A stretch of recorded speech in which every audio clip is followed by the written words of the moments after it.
you for your time to be with us at Enjoy Science.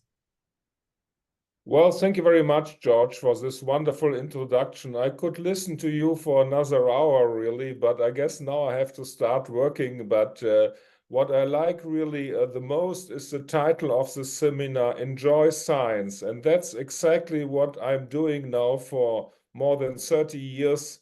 And it's wonderful to have friends like you, George. And really, it is a pleasure and an honor for me today to talk about liquid biopsy from discovery to clinical implementation. And I would like to thank you, George and Alexandra, for inviting me for this wonderful seminar series.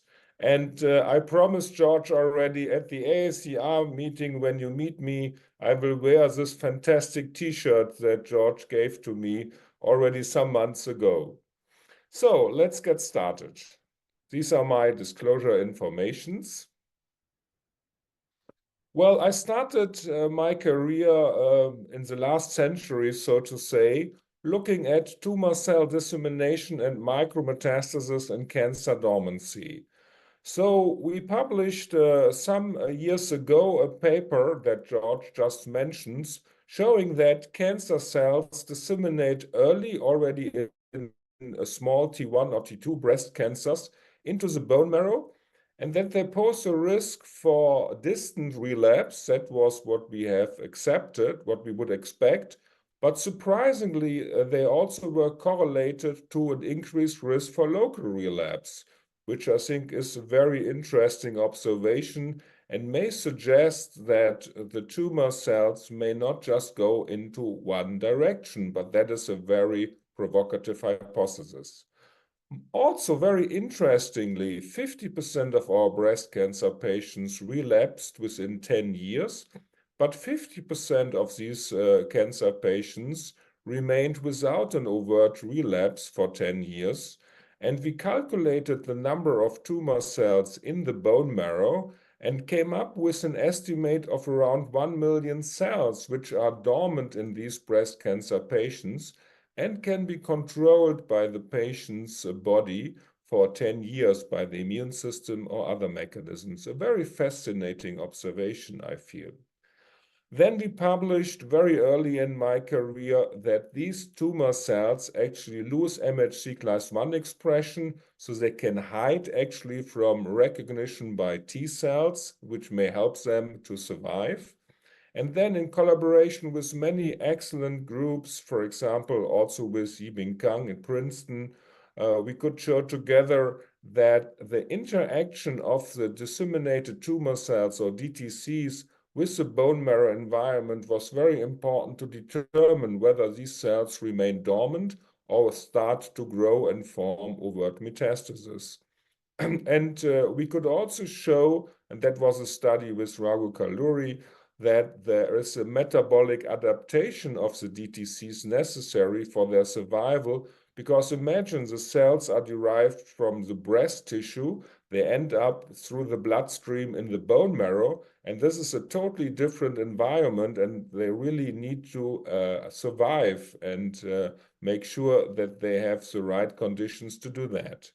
And one of those conditions seemed to be also a low expression of the RIDE2 gene, which we discovered as a potential new metastasis suppressor a few years ago, work by Stefan Werner and Hajo Wickmann and Matthias Willmans in collaboration with the AMBL here in Hamburg.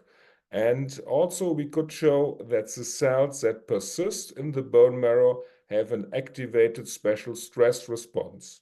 And last but not least, together with a group of David Leiden and many others, we could also show that the tumor is not sending only cells into the circulation, but also extracellular vesicles, so-called the exosomes, and that the protein content of these exosomes can actually mediate a specific homing of the cells to specific distant sites. So it's a complex equation that determines whether the cells that leave the primary tumor end up at the distant sites and whether they are able to grow or stay in a dormant phase. So this biology of dormancy has fascinated me and is still fascinating me. And we have a very active research group throughout Germany that is focusing on the interaction of tumor cells and bone marrow tissue, in particularly in breast and prostate cancer. And if you're interested in that topic, I have listed a few recent reviews. I think this is one of the most fascinating research questions. Why can tumor cells stay dormant in breast cancer for 10 and more years? And what wakes them up after 10 or more than 10 years? This work in the bone marrow has then led actually to a change in a certain way, but it has also really pointed to the possibility to get this information from the blood. And of course, to take peripheral blood samples, it's much easier than taking bone marrow aspirates, which is an invasive procedure. So in 2010, Katrina Lix-Panabier from Montpellier and I actually came up with the term liquid biopsy, and we said that for the analysis of circulating tumor cells or CTCs in the blood, but also very soon later it has been adapted to the detection of circulating tumor products, and particularly cell-free DNA, but later also to microRNAs or extracellular vesicles. And now I probably also suggest that we might also add the host cells circulating in blood into this equation, and I'll give you some reasons for that later. So what is the rationale? Well, tissue biopsy are of course, gold standard of diagnostic in oncology, but some of the locations are difficult access, and it's an invasive procedure that cannot be repeated so many times. Single biopsy of a metastatic lesion can miss a relevant tumor cell clone. So if you get, for example, a skin biopsy in breast cancer, it may not represent the molecular composition of the brain metastasis for obvious reasons. So the blood is a pool of tumor cells and products that are released from primary and metastatic sites, and in all, theoretically, at least from all locations. And most importantly, we can take repeated blood samples very easily, while it's more difficult to get sequential tissue biopsies.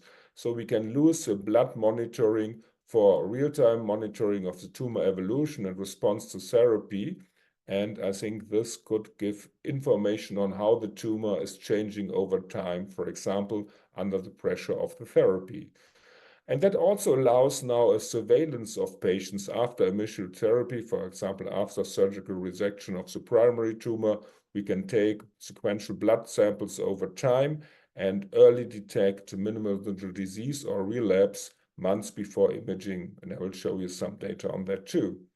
So altogether, we can get a more comprehensive and real-time information on what's going on with the tumor in an individual patient by assessing the blood, and potentially these, of course, methods can be also used for other body fluids.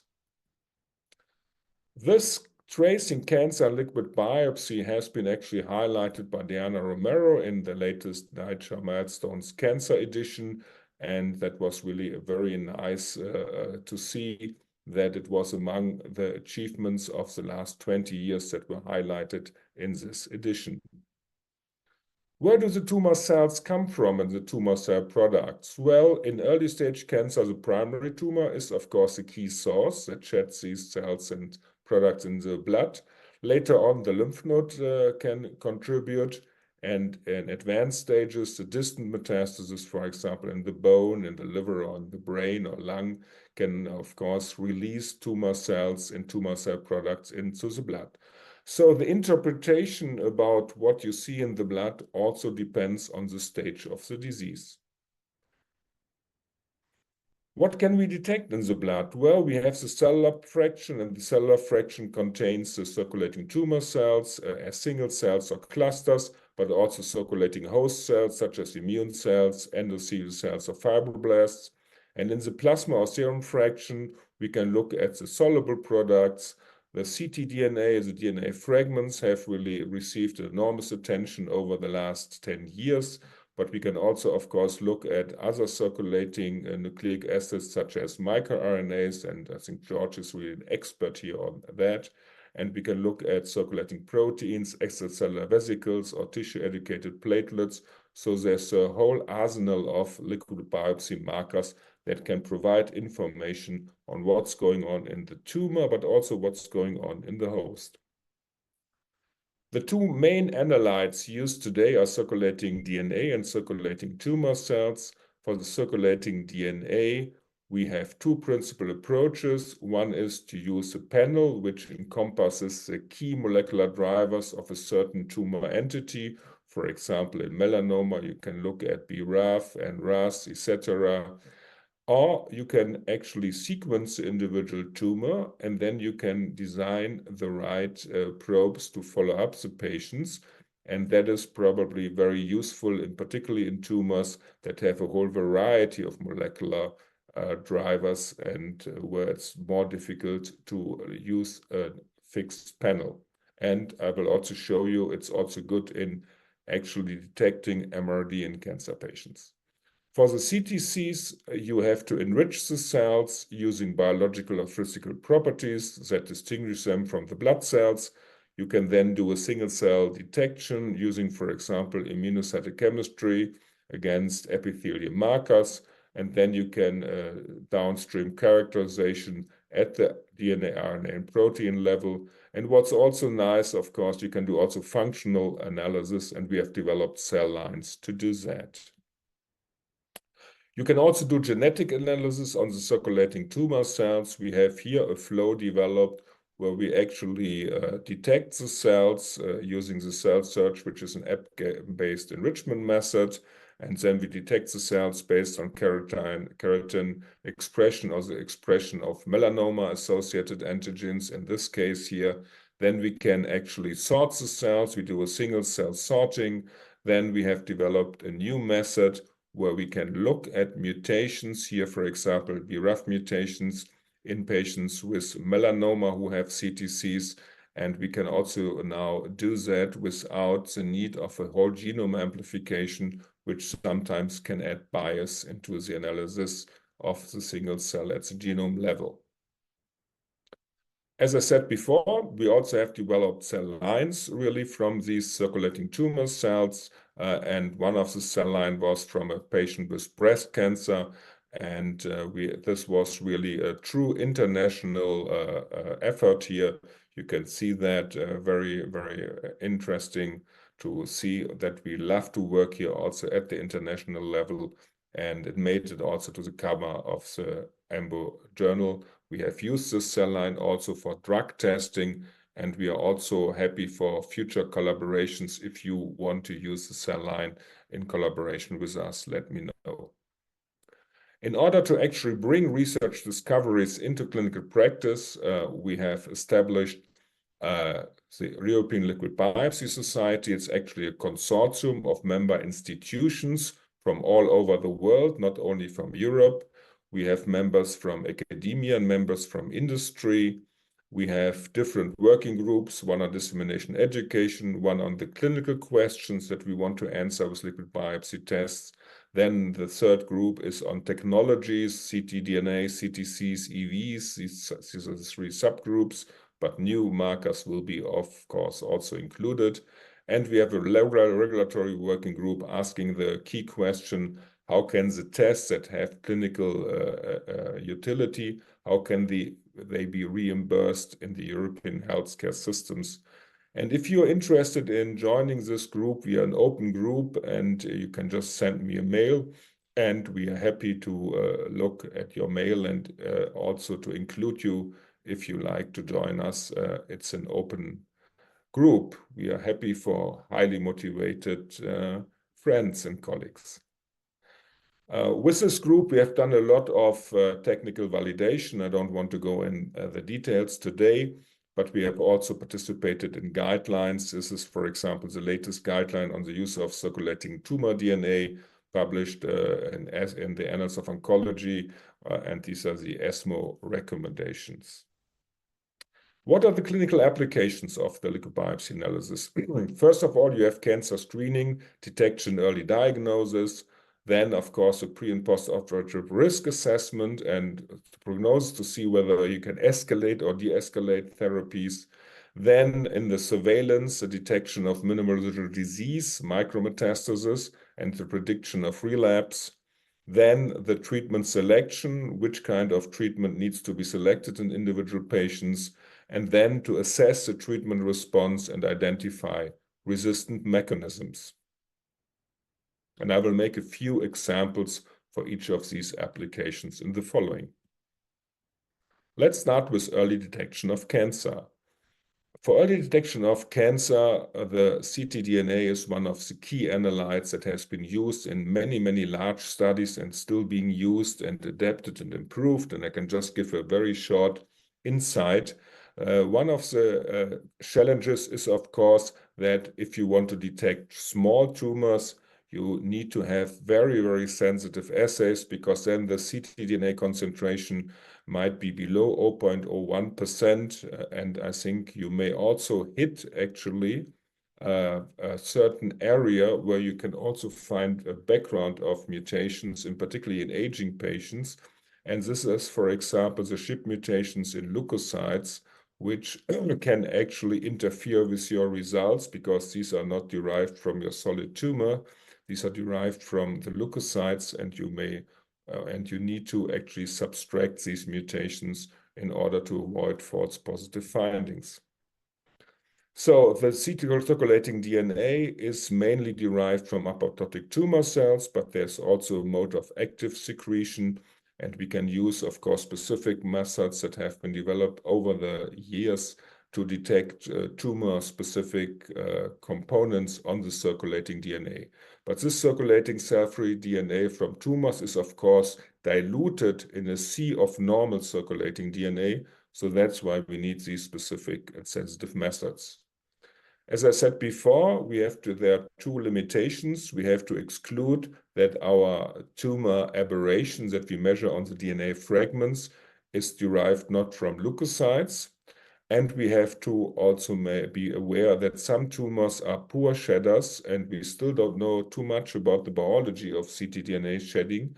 This needs to be more investigated, but this could also lead to false negatives. But overall, it's a very sensitive method. Just to show you one piece of data, and again, there are many, many excellent papers. I mean, it would take, of course, days to review them. This was actually a paper that was using actually methylation signatures on cell-free DNA, and this is becoming really a more and more interesting approach, not just to look at mutations, but also look at the methylation signature, which may also give you information about where the tumor could be located. And you can see here from this original publication that shows you the detection sensitivity in different tumor types, depending on the stage. So the early stages are on the left, and the late stages, stage 4, on the right. And you can see that for some tumor types, the sensitivity is quite good. But for some tumor types, for example, for breast cancer, if you look at early stage breast cancer, stage 1 or stage 2, there is certainly room for improvement. So in Europe, we have actually started a new consortium looking at early detection of pancreatic cancer. And what we did is, in addition to ctDNA, we also included other markers, because we hope that a certain combination of biomarkers could increase the sensitivity to pick up early stage tumors. And this consortium has started at the beginning of last year. I'm coordinating that together with Matthias Löhr from the Karolinska. We are a very motivated group of partners. And here's the overview of this project.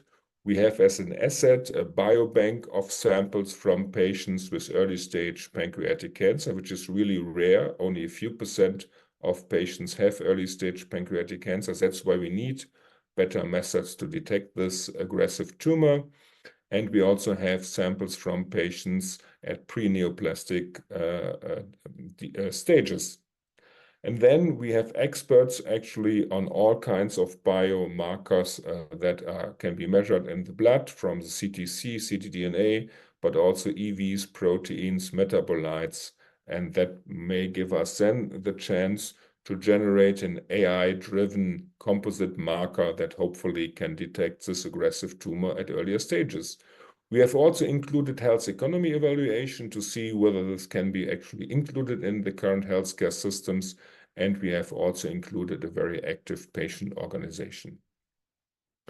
This is just one example. I mean, here we looked, for example, in a patient with lung adenocarcinoma, and it just exemplifies we actually isolated the extracellular vesicles from only 1.5 ml of plasma, and we could detect with our mass spec facility more than 5,000 proteins.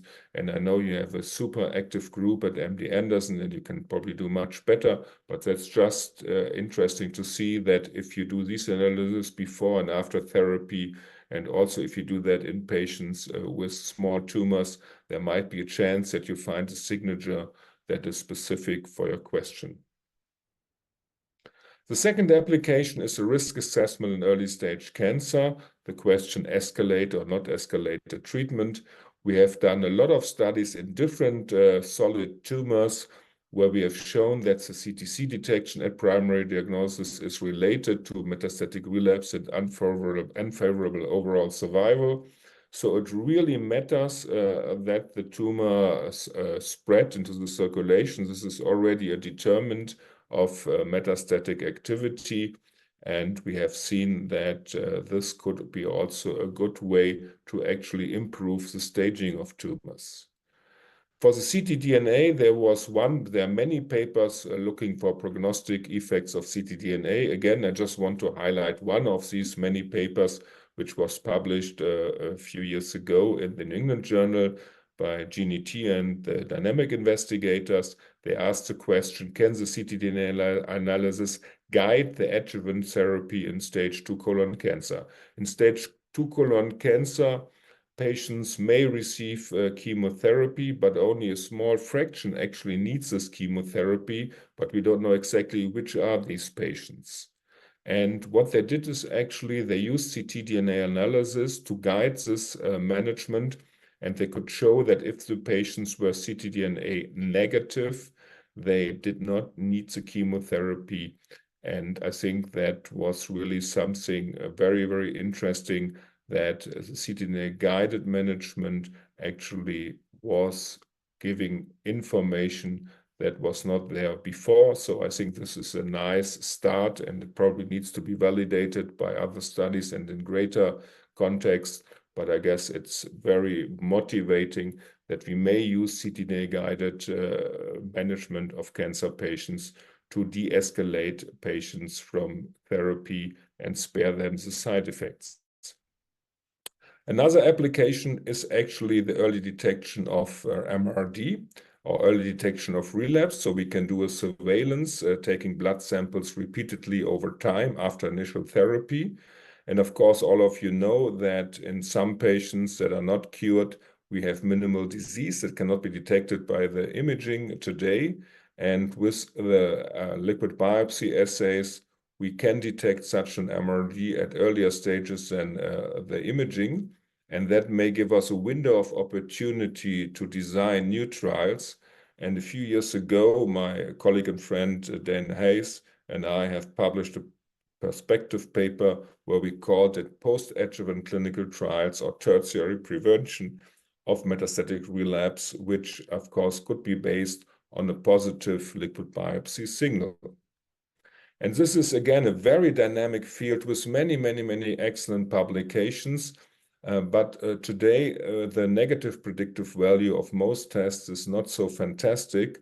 So we have actually started another EU group that I'm coordinating together with Klaus Andersen from Aarhus in Denmark. And the company lead is BMS. So it's a public-private partnership sponsored also by the EU. And we have 22 partners here, and the following objectives.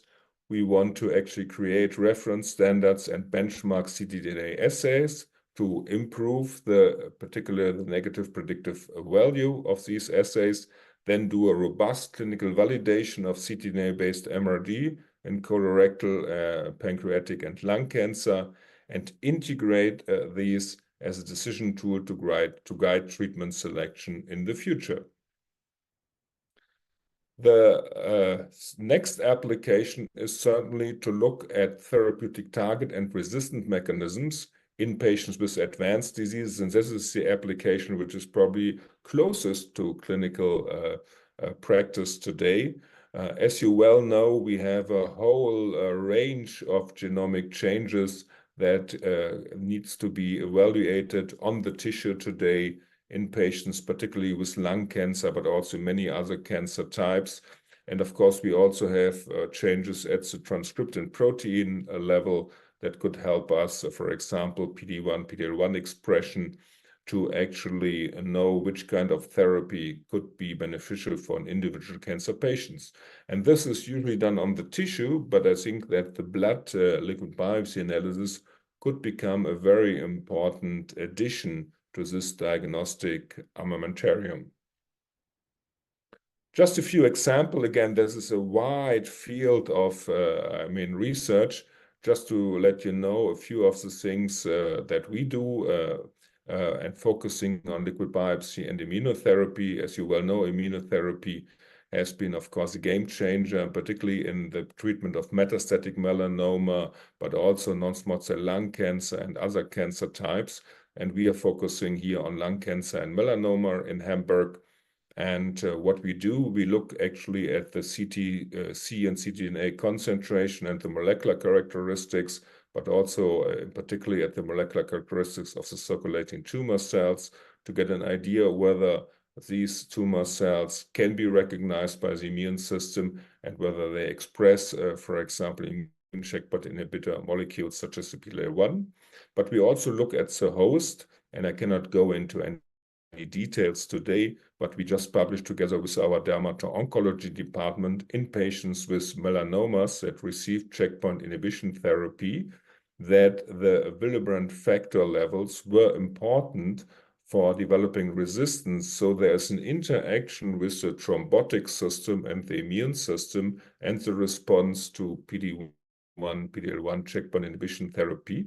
So it's very important not only to look at the tumor composition and the molecular characteristics of the tumor, but also include really the host characteristics to learn something about why patients become resistant to this type of therapy.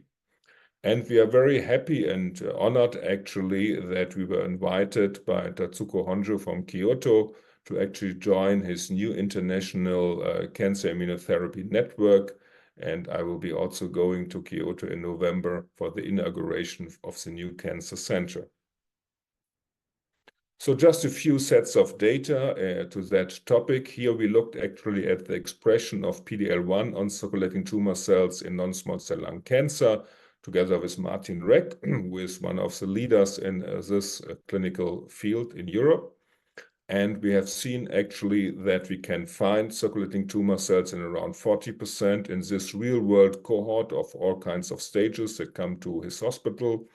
And in 78% of the cases, we saw a co-expression of PD-L1 on CTCs, but this was also heterogeneous in individual patients. And that's shown on the next slide. Here you see a panel from one patient of circulating tumor cells. That is the same patient. You see actually in panel A, you have a keratin-positive circulating tumor cell that co-expresses PD-L1, shown by the blue stain. And in panel B, you have a cluster of 3 CTCs and a single CTCs, but they are all PD-L1 negative.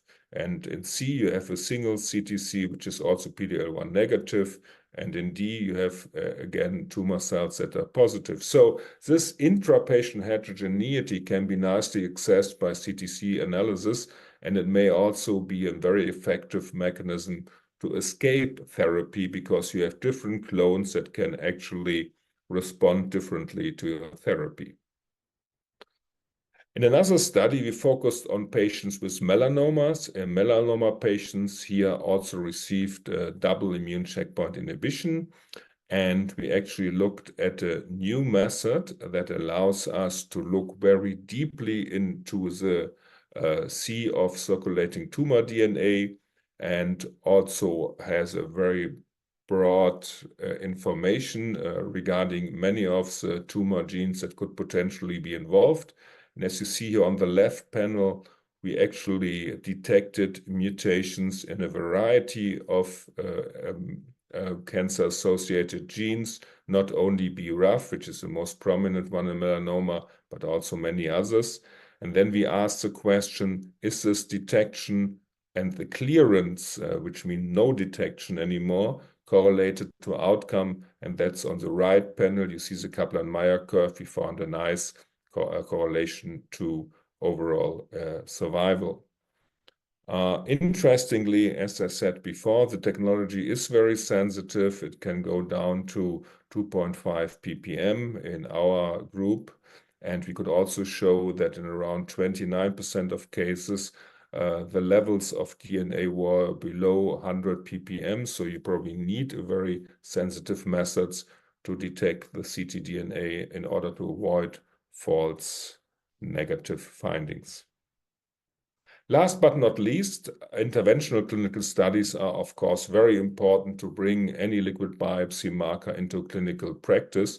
And I just want to show you a few pieces of data where we used actually CTC analysis in breast cancer, or CTC analysis in breast cancer were used in interventional clinical studies.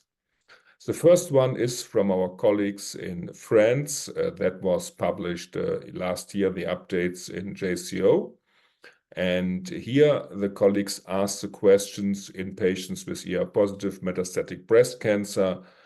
What is a better decision tool? Is it the clinical guidelines, which is called CLIN here, or is it the number of CTCs detected in a blood sample of these patients by the cell search method?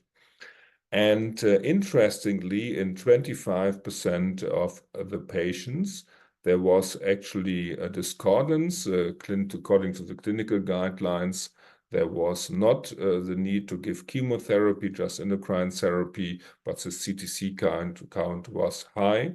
And we could show, or the French group could show actually, that the patient had a benefit of getting this more aggressive therapy.